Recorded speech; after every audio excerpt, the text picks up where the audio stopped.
예수님께서는 비유로 말씀을 많이 가르치셨습니다. 그 이유는 뭐냐면 예수님의 말씀을 듣는 이들이 예수님께서 가르치고자 하는 그 뜻을 쉽게 잘 이해할 수 있도록 하기 위함이에요. 그렇기 때문에 예수님께서 비유로 말씀하신 것이고, 또 비유는 사실 하나님 나라의 비밀입니다. 엄밀히 얘기하면. 그렇기 때문에 어떠한 사람은 비유를 들어도 깨닫지 못하는 사람이 있습니다. 그것은 하나님께서 의도하신 것입니다. 그런 목적을 가지고 예수님이 비유로 말씀하신 겁니다. 그리고 비유는 단 하나의 의미만 있다는 걸 여러분 꼭 기억하셔야 돼요. 왜 이걸 제가 얘기하냐면, 비유에 대해서 아주 오만 가지 해석을 하는 자들이 너무 많아요. 역사적으로 볼 때도 중세시대 특히 이 비유를 가지고 완전히 이 중세시대 이 수도자들은 갖고 놀았단 말이에요. 마치 무슨 꼭 낱말풀이 하는 것처럼 굉장히 안 좋죠. 보통 우리가 알레고리 해석이라고 하는데, 지금도 이 가끔 보면은 이 성경에 나와 있는 비유를 아주 독특하게 해석하는 그 목회자들이나 그 신학자들이 있어요. 그러니까 그 사람들은 마치 자기가 하나님의 비유의 말씀을 기독교 2000년 역사상 자기가 마치 깨달았다는 식으로 그 말씀을 해석하는 사람들이 많이 있습니다. 그러나 비유에 대한 해석은 이미 벌써 다 나와 있어요. 이미 기독교 역사상 이 비유는 명확한 뜻이 나와 있기 때문에 더 이상 비유에 대한 온갖 해석과 의미를 드러내는 책들에 속아 넘어가면 안 돼요. 그러니까 그런 책들을 읽어보면은 기상천외한 방식으로 어떤 특별히 이제 원어로 분석하면서 마치 이전에 정통적인 비유 해석이 잘못됐다는 식으로 그렇게 몰아붙이는데, 그들이야말로 오히려 멍청한 사람들이에요. 비유 해석은 이미 다 드러났어요. 더 이상 비유 해석을 신기하게 또 이제까지 전혀 들어보지 못한 방식으로 설교하려고 하는 그런 유혹에 넘어가면 안 돼요. 그건 어리석은 거예요. 우리가 하나님의 말씀을 특별히 이제 목회자들이 주의해야 될 게 뭐냐면, 하나님의 말씀을 굉장히 놀랍게 신기하게 해석하려고 하는 거, 그거 굉장히 조심해야 돼요. 그런 짓을 하는 사람들은 대부분이 보면 허영심이 가득한 목사들이에요. 마치 자기가 대단한 설교자인 양, 마치 누구도 발견하지 못한 진리를 발견한 양, 그렇게 허영심이 가득하기 때문에 그런 식으로 하는 거예요. 여러분, 하나님의 말씀을 평범하게, 이 얘기는 뭐냐면 이미 하나님의 말씀은 다 드러나 있습니다. 창세기 1장부터 계시록까지, 물론 계시록의 그 종말에 대한 그 의미는 여러 가지 해석되는 게 있기 때문에 혼란이 오기는 오지만, 그 외에 성경의 말씀은 이미 다 드러나 있습니다. 명확하게 이것이 무엇인 뜻이다라고 하는 걸 이미 다 기독교 역사상 그 위대한 신학자들이, 성경 주석가들이 다 드러냈어요. 그러니까 더 이상 새로운 걸 발견하려고 하는 짓을 하면 안 돼요. 자꾸 새로운 걸 발견하려고 하려는 그 신학적인 시도가 사실은 신학을 부패하고 타락시키는 거예요. 미국이나 유럽에 가서 신학 학위를, 박사 학위를 받으려면은 이제까지 드러나지 않았던 그런 어떤 신학적 교리와 신학적 어떤 사조를 제시해야 학위를 받을 수가 있습니다. 그렇지 않고 이전에 했던 것을 되풀이하면은 학위를 주지 않아요. 왜냐하면 너가 생각하는 독특한 너의 신학적인 그 이론이 무엇이냐, 교수들이 이걸 요구한단 말이에요. 근데 그것은 굉장히 잘못된 거예요. 왜냐하면 이미 성경의 말씀은 드러날 만큼 다 드러나 있습니다. 자, 오늘 우리 이 비유도 마찬가지예요. 이 비유도 특별하게 해석하려고 하면 안 돼요. 이 비유는 간단해요. 하나님께서 이스라엘 백성들이 하나님에 대해서 아주 어때요? 못돼 처먹은 방식으로 불순종하고 악을 행하고 선지자들을 죽이고, 결국 궁극적으로 누구를? 하나님의 아들을 죽이는 것. 예수님이 이걸 말하기 위한 거예요. 이거 외에 다른 해석이 없어요. 이거 외에 다른 적용할 필요가 없단 말이에요. 근데 이 포도 농부 비유만 해도 이상한 그 신학자들이나 목사들이 하도 잘못된 해석을 많이 해나갔고, 문제가 큽니다. 여러분, 우리가 하나님의 말씀을 신기한 방식으로 들으려고 하면 큰일 납니다. 신천지가 그걸 이용하는 거예요. 신천지가 비유풀이를 하잖아요. 그럼 대부분의 그 교회 다니는 신자들은 신천지가 말하는 그런 비유풀이를 그동안 자기들이 교회에서 들어본 일이 없단 말이에요. 굉장히 놀랍고 신기하고, 야, 이것이야말로 하나님의 말씀의 비밀을 푸는 것이구나, 여기야말로 진짜 이 진리의 말씀을 풀어주는 것이구나, 다 거기에 넘어가는 거예요. 꼭 그렇지는 않을지라도 여러분, 성경의 말씀을 있는 그대로 읽고 그 말씀을 어느 정도만, 약간 정도만 교리적으로 알면은 이 성경은 거의 다 이해가 되는 거예요. 거의 다 이해가 되는 말씀이지 특별히 난해한 말씀은 그렇게 많지 않습니다. 오늘 말씀도 간단합니다. 간단하지만 중요한 의미가 있어요. 예수님은 비유로 말씀 이유가 뭐라고요? 사람들이 쉽게 이해하도록 하기 위해서 비유로 말씀하십니다. 예수님도 얼마든지 복잡하게 얘기할 수 있어요. 그리고 사실 그 당시에 이제 이 바리새인들이나 서기관들은 어떠한 사람들이었냐면 하나님의 말씀 율법을 아주 난해하게 이야기하는 사람들. 그러니까 자기들만 이해하고 자기들만 알아듣는 그런 식으로 말씀을 가르쳤단 말이에요. 그러니까 일반 그 이스라엘 백성들은 저 랍비의 해석들, 그 사두개인들이나 바리새인들, 제사장들이 말하는 거를 알아듣지를 못해요. 잘 알아듣지 못한단 말이에요. 그게 뭡니까? 하나님께서 우리에게 말씀을 주셨을 때는 그 말씀을 잘 이해하고 알아들으라고 주신 것이지, 이 말씀을 봐도 들어도 깨닫지 못하, 그럼 성경을 뭐하러 주셨겠냔 말이에요. 다른 이방 종교들을 보세요. 다른 이방 종교들의 경전은 평생 수십 년, 수천 년을 공부해도 그게 뭔 말인지 자기들끼리도 헷갈려요. 그러나 성경은 그렇지 않습니다. 성경은 우리가 조금만 성경을 바르게 보려고 하는 노력과 열심만 있으면 얼마든지 성경은 거의 대부분의 뜻을 다 할 수가 있습니다. 어린아이들도 알 수 있고 학교를 다니지 않은 사람들도 알 수가 있어요. 우리가 성경을 불필요하게 쓸데없이 난해하게 해석하고 설교하는 것은 절대로 그건 해서는 안 돼요. 그런 짓을 하는 사람들은 하나님의 말씀을 왜곡하는 그런 이단자들과 별로 다를 바가 없는 거예요.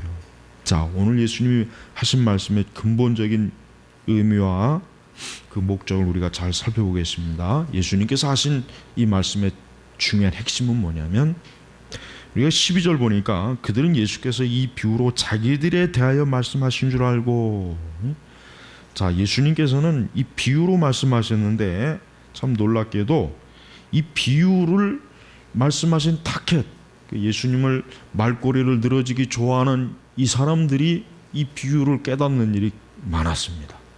그러니까 지금 이 비유를 듣는 사람들이 누굽니까? 이제 앞으로 예수님을 잡아 죽이려고 하는, 십자가에서 잡아 죽이려고 하는 자들이에요. 이 자들이 이 비유를 듣는 순간, 아하, 지금 이거 우리를 겨냥해서 하는 거구나, 우리를 향해서 지금 저 예수가 지금 이 비유로 말하는구나 하고 저들이 알았단 말이에요. 알았어요. 그러니까 하나님의 말씀은 하나님을 대적하는 자들도 이해할 수 있다고 하는 거 우리가 여기서 알 수가 있어요. 예. 자, 예수님이 하신 말씀이 뭐냐면, 하나님께서는 이스라엘이라고 하는 한 민족을 선택했어요. 그래서 그들에게 가나안의 땅을 주셨습니다. 그게 바로 포도원이에요. 그래서 하나님께서는 그 이스라엘에게 하나님을 섬기고 하나님의 율법을 주셨고 거룩한 성전을, 제사를 주셨고, 그래서 저들이 하나님의 그 뜻과 하나님의 그 거룩한 그 요구에 그들이 하나님에게 충성된 자로, 신실한 자로 따르기를 하나님이 요구하셨단 말이에요. 그런데 이스라엘의 역사를 보면은 그렇지 않았잖아요.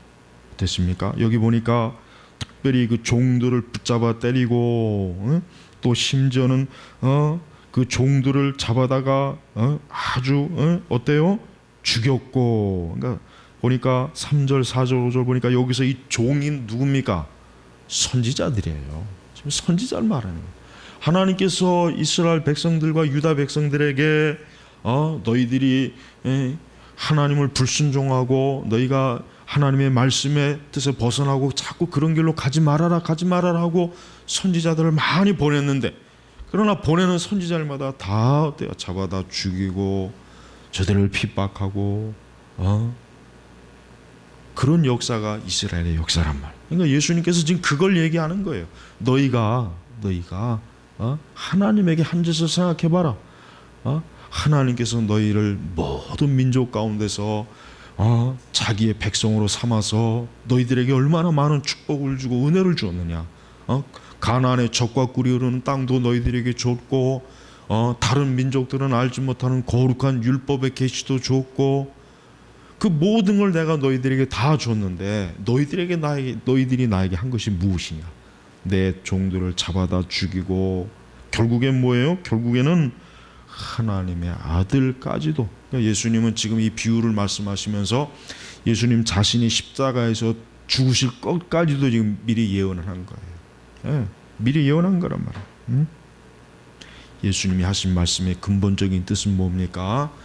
자기의 백성들이 그 주인을 알지 못하고, 그 주인을 알아보지 못하고, 그 주인이 주신 그 은혜와 자비와 긍휼과 사랑을 알지 못하고, 어때요? 그 하나님, 그 주인을 어때요? 적대시하고, 심지어는 그 주인이 가장 아끼는 아들, 그 아들까지도 결국은 잡아다가 죽여서 어때요? 하나님을 능멸하는 그러한 죄악들을 지었다고 하는 것을 지금 예수님이 말씀하는 거예요. 그러니까 예수님이 이 비유로 말씀하시면서 사실은 얼마나 어때요? 이 비유에 해당되는 자들이 듣고 사실은 깨닫기를 하나님은 원하고 저들이 회개하기를 원하시는 것입니다. 자, 우리가 여기서 볼 수 있는 건 뭡니까? 우리는 여기서 볼 수 있는 것은 이스라엘 역사 속에서 이스라엘은 하나님의 선민입니다.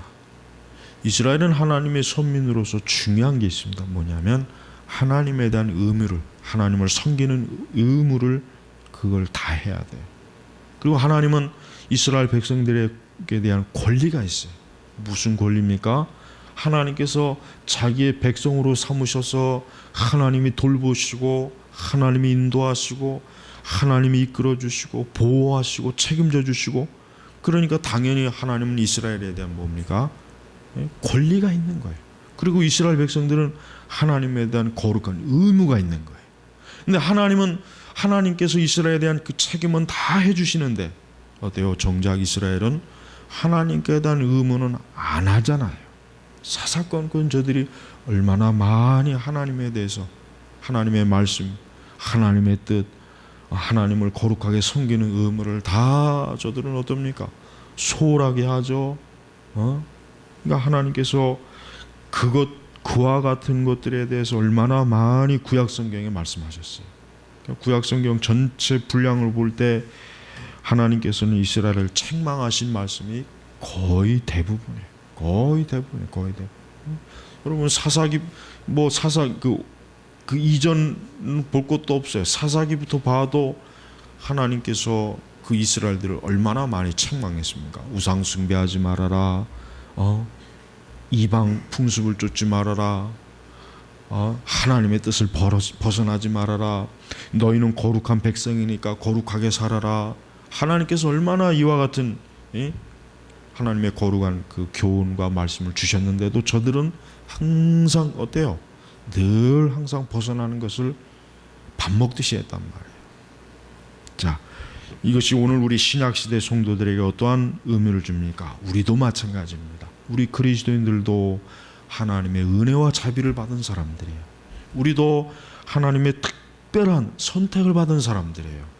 우리도 역시 저 육적 이스라엘 못지않게, 아니 그들보다 더 큰 축복을 받은 사람들이에요. 우리야말로 정말 하나님의 은혜를 충만히 받은 사람이에요. 그리스도의 그 십자가의 은혜를 직접적으로 우리는 받은 사람들이에요. 사실 오늘 이 말씀에 보면은 이 이스라엘이 이렇게 어떻습니까? 하나님에 대한 적대적인 그런 반응이 결국 사실 이방인들이 은혜를 받을 수 있는 하나의 조건이 됐어요. 예. 사실 하나님은 먼저 누구에게? 자기 백성에게 예수님을 보내셨잖아요. 근데 그 정작 자기 백성은 예수님을 거부해요. 싫어해요. 예. 결국은 그 메시아를 결국은 잡아다 죽입니다. 복음이 누구에게로 갑니까? 이방인에게 가지 않습니까? 이방인에게 가잖아요. 하나님께서는 자기의 선민 이스라엘에게 너희들이 나의 복음의 은혜를 거부하면 결국 나는 저 이방인들에게로 그 복음의 축복의 물길을 돌리겠다. 그래서 지금까지 이 복음의 축복의 물결이 지금 이방인들에게 계속 돌고 있는 거예요. 계속 돌고 있는 것입니다. 여러분, 우리가 그리스도인들은 자기가 하나님의 은혜와 돌보심을 받고 사는 것을 절대로 잊으면 안 됩니다. 그리스도인들은 어떠한 상황과 어떠한 그 형편에 있어도 내가 하나님의 은혜와 돌보심을 받고 있다고 하는 그 믿음을 한 번도 잊어서는 안 돼요. 그것을 자꾸 잊어버릴 때, 또 혹시라도 그러한 믿음이 자꾸 상실될 때마다 내가 지금 하나님을 잘못 섬기고 있구나, 내가 하나님에게 마땅히 드려야 될 거룩한 의무를 지금 등한히 하고 있구나, 이것을 알아야 됩니다. 또한 하나님께서는 그 이스라엘 백성들이 그렇게 참 하나님이 보낸 그 선지자들과 결국은 그 아들을까지도 저들이 어때요? 대적했지만 그래도 하나님께서는 어때요? 저들을 끝까지 하나님을 사랑하십니다. 끝까지 하나님 사랑하시. 저들을 결코 하나님께서는 그들이 행한 악한 것만큼이나 하나님께서는 사실 갚아주질 않았어요. 하나님께서는 이스라엘 백성들이 사실 극도로 하나님을 대적하고 악하게 되지만 그만큼 하나님이 그들을 심판하지는 않았어요. 왜? 하나님이 긍휼과 자비를 베푸신 거예요. 네, 그들을 끝까지 하나님의 은혜 안에 머물게 하려고 한 하나님의 그 긍휼이 하나님의 그 심판을 막은 것이란 말이에요. 우리 성도들도 그렇습니다. 우리 그리스도인들도 항상 하나님께서는 우리를 자비와 긍휼로 대하신다는 걸 우리가 알아야 돼요. 사실 우리가 하나님께 받은 은혜가 많지만, 그리스도의 구속의 은혜로 받은 은혜가 많지만, 사실 그 이상으로 사실 우리는 하나님 앞에 은혜를 어때요? 잊어먹고 사는 사람이거든요.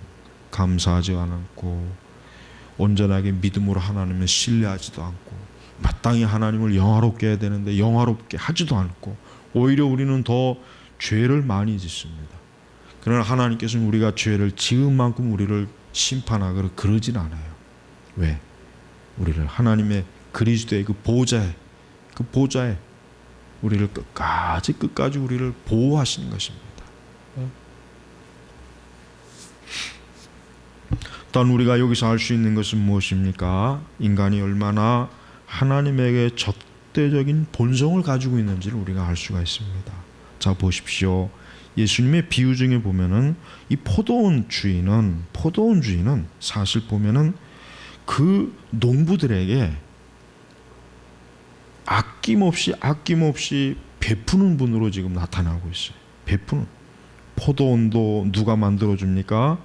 그 포도원 주인이 만들어 주잖아요.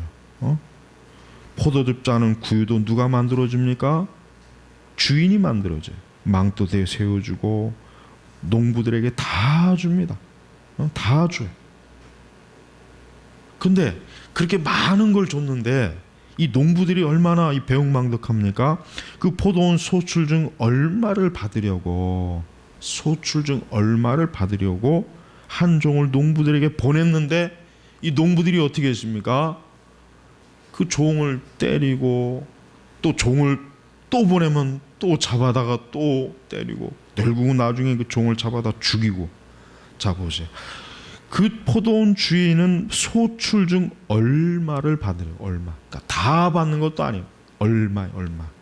그런데 그거를 주기 싫어갖고 이 농부들이 그 포도원 주인에게 행한 걸 보시죠. 얼마나 이게 배은망덕해요.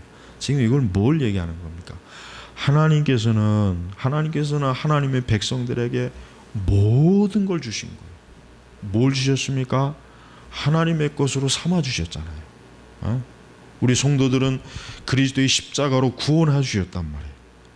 근데 그러니까 하나님 전부를 사실 다 준 거예요. 근데 하나님께서 우리에게 하나님에게 예배를 드리고 하나님에게 예물을 바치고 너의 시간의 일부를 나에게 주고 그 얼마를 하나님께 요구하는데도 우리 그리스도인들이 얼마나 사실 하나님에게 어때요? 이 농부들과 똑같이 인색하고 세상에게는 많은 걸 쏟을 줄 알면서 하나님에게는 그저 쥐꼬리만한 것 쏟는 것도 싫어하고 이게 지금 얼마나 어때요? 인간이 본성이 얼마나 하나님에게 악한 거예요. 악한 거예요. 여러분 아무리 거듭나고 중생한 성도라도 그 본성 속에는 여전히 이 하나님에 대한 그 적대적인 마음이 여전히 있다고 하는 걸 우리가 알아야 됩니다. 여전히 있어요. 그걸 어떻게 합니까? 성도들이 불순종하는 거 보면 알아요. 신자들이 하나님의 말씀에 불순종하는 거 보면은 아무리 중생하고 거듭나도 우리가 육신 안에 있을 때 여전히 그 육의 어떤 죄악의 그 본성의 지배를 어느 정도 받고 있구나 하는 걸 알 수가 있단 말이에요. 그걸 보면은 얼마나 우리 사람이 어때요? 이 본성이 극심하게 악한 줄 우리가 알 수 있어요. 그러니까 신자들은 예수님 말씀처럼 항상 자기를 십자가에 못 박고 자기 십자가를 지고 이게 매 순간 우리 성도들의 삶 속에서 항상 이게 이것을 의식하지 않으면은 어느 누구도 그 본성에서 자유로울 수가 없는 것입니다. 그래서 오늘 이 포도원 비유에도 그렇습니다. 이 포도원 주인은 농부들에게 조금 더 농부들이 감당하지 못할 무리한 요구를 하질 않았어요. 한 게 없잖아요. 한 게. 그냥 소출 중 얼마. 여기 보니까 얼마. 그러니까 조금이에요. 조금. 그걸 받으려고 하는데 또 이 사람들이 싫어하는 거 보세요. 그러니까 하나님께 그 많은 걸 받았으면서도 하나님께 쥐꼬리만한 것조차도 주기 싫어하는 이 본성을 보십시오. 여러분 참된 성도는 하나님에 대해서 항상 어때요? 풍족한 사람이 돼야 돼요. 참된 성도들은 하나님에 대해서 항상 풍족해야 돼요. 하나님에 대해서 인색한 사람은 그 사람은 이 농부들과 똑같은 사람이에요. 모든 걸 우리가 다 받았잖아요. 우리의 생명도 우리의 영혼도 하나님에게서 우리가 받지 않은 게 뭐가 있겠습니까? 다 받았는데 하나님이 우리에게 너의 것을 조금 나에게 줘라 하는데도 불구하고 그것을 싫어한단 말이에요. 최근에 그 십계명의 이제 11조의 문제에 대해서 이제 제가 얼마 전에 글을 올렸죠. 그런데 보니까 또 뭐 11조를 왜 해야 되냐고 이런 아주 그냥 그냥 또 욕을 또 한마디 해야 될 아주. 여러분 보세요. 11조를 왜 신약에도 해야 되는지. 자, 아브라함이 멜기세덱을 만났죠. 그 멜기세덱 앞에서 뭐 했습니까? 11조를 드렸단 말이에요. 아브라함 때는 율법 이전이에요. 그럼 그 멜기세덱이 누굽니까? 누구예요, 멜기세덱이? 히브리서 읽어보면 알잖아요. 예수님이에요. 멜기세덱이 예수님이 아니라고 하는 신학자는 적어도 복음주의 보수적인 신학자들 중에 한 사람도 없어요. 아브라함이 예수님에게 11조를 드린 거예요. 그러면 신약에도 11조가 동일하게 적용되는 겁니다. 그 11조 누구에게 드리는 겁니까? 우리가 예수님에게 드리는 거예요. 그런데 이 멍청한 놈들은 11조는 구약의 제도이기 때문에 안 된다. 아주 일을 그냥 한심한 놈들이에요. 근데 그 인간들 책을 읽어보면은 그들이 뭐 정말 율법에 자기들이 정말 성경을 연구해서 11조는 아니라고 하는 게 아니야. 이것들은 거의 대부분 보면 이 자유주의 신학, 이 진보주의 신학자들, 특히 우리 한국은 보면은 전부 다 그런 계통의 놈들이 11조 하면 안 된다고 아주 그냥 그 사악한 거짓말을 하고 있어요. 아브라함이 멜기세덱에게 드린 그 11조가 그게 율법에 의해서 드려진 겁니까? 그때는 모세 율법이 아브라함은 모세 이후에 한참 뒤에 모세가 태어났단 말이에요. 근데 왜 아브라함이 멜기세덱에 왜 11조를 왜 드립니까? 그분이 하나님이시기 때문에, 아브라함의 구주가 되시기 때문에 하나님은 그분을 경외하고 경배하는 그 마음으로 드린 거란 말이에요. 멜기세덱이 돈이 없으니까 아브라함에게 너 나한테 좀 봐, 그게 아니란 말이에요. 그럼 신약에도 똑같아요. 우리가 누구에게 예물을 드리고 누구에게 지금 예배를 드립니까? 예수님에게 우리가 지금 예물을 드리고 예배를 드리는 거예요. 그러면 신약에는 마땅히 11조가 있어야 되는 거예요. 뭐 10의 2조든 3조든 필요 없어요. 무조건 11조가 경계선이에요. 근데 그런 것도 모르는 인간들이 뭐 11조는 율법이다. 뭐 11조의 용도는 딱 세 가지예요. 구약 성경에 모세가 먼저 레위 지파 주의 종들을 섬기는 거, 그다음에 제사 성전에서 쓰는 거, 그다음에 가난한 자. 이게 딱 세 가지 용도란 말이에요. 오늘날 그 11조가 그 세 가지 용도에 다 사용되지 않습니까? 다 사용되잖아요. 근데 이거는 11조는 가난한 자들이 과부인데 어쩌고 저쩌고 떠들면서, 하여튼 이 무식한 놈들이야, 무식한 놈들. 온갖 궤변을 다 떨면서 아주 그 글을 써는 거 보면은 아주 잡아다가 그냥 아주 뒤통수를 한 대 치고 싶어요. 하나님 말씀을 모르면, 무식하면 입 다물고 가만히 있던가.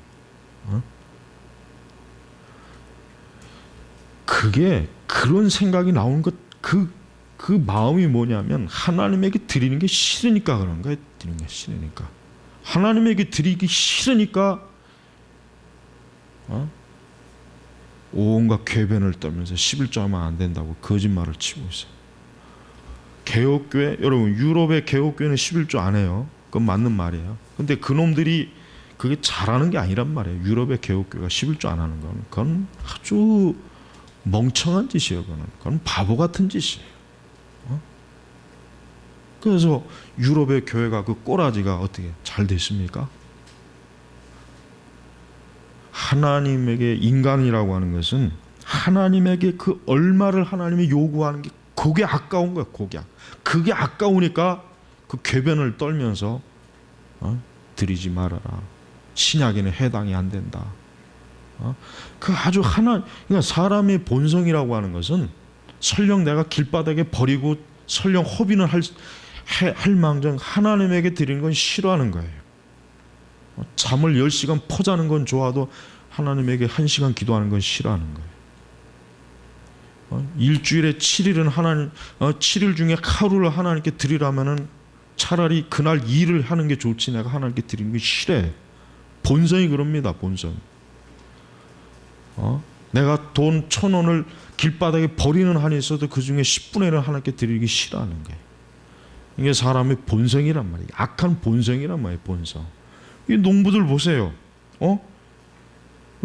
모든 걸, 포도원을 만들어 갖고 모든 걸 다 줬는데, 다 줬는데 그 중에 너희들이 이제 그 포도 농사를 줬으면 그 조금 나에게 줘라 하고 종을 보냈더니 그게 싫어가지고 그 종들을 잡아 죽이고, 나중에는 그 포도원까지도 다 자기들이 먹으려고 그 주인의 아들까지도 결국은 잡아다가 죽였지 않습니까?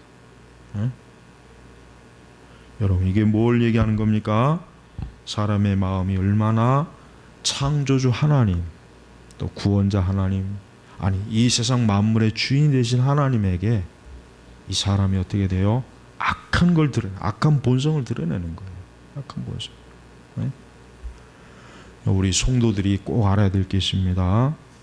우리 성도들은 하나님에 대한, 하나님을 경외하는 마음과 하나님을 섬기는 것과 그분을 향한 그 모든 사랑에 있어서 우리는 어때요?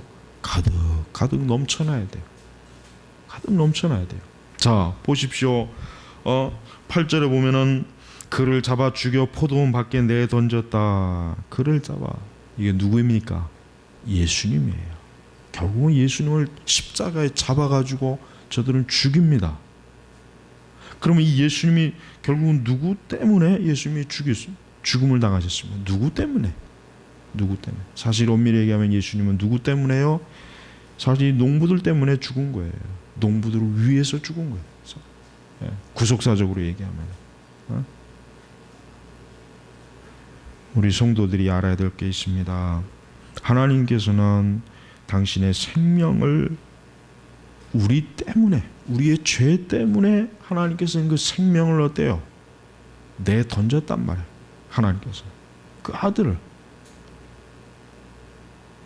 근데 우리 성도들이 하나님에 대한 그 사랑에 대해서 우리가 얼마만큼 그 믿음 안에서 깨닫고 감사하고 영광을 돌리려고 온 힘을 우리가 쏟는 게 아니게. 그렇지 않아요. 그렇지 않아요.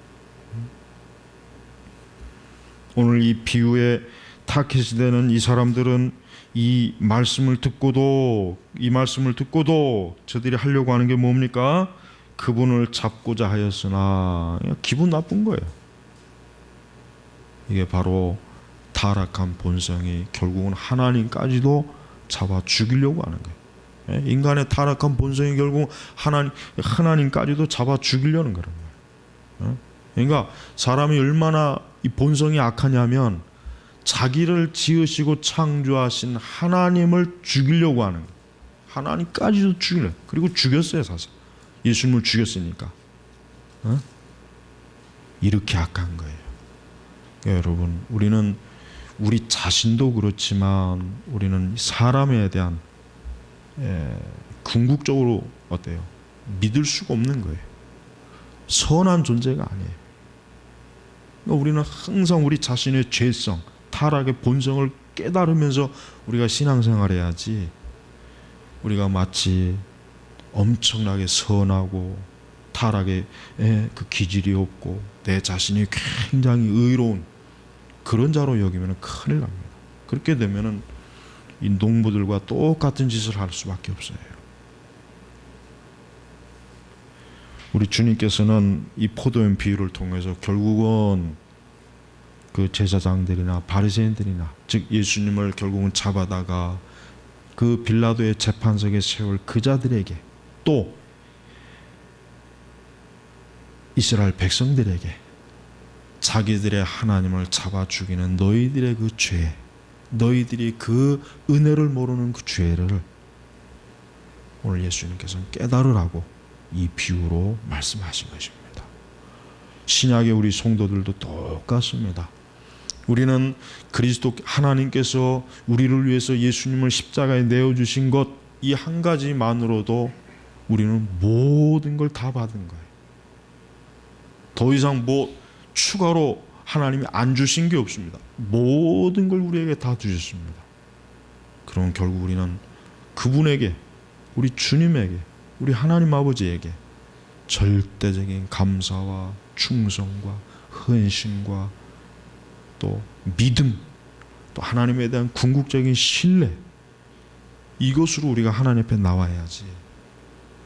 그것이 우리에게 전부가 돼야지.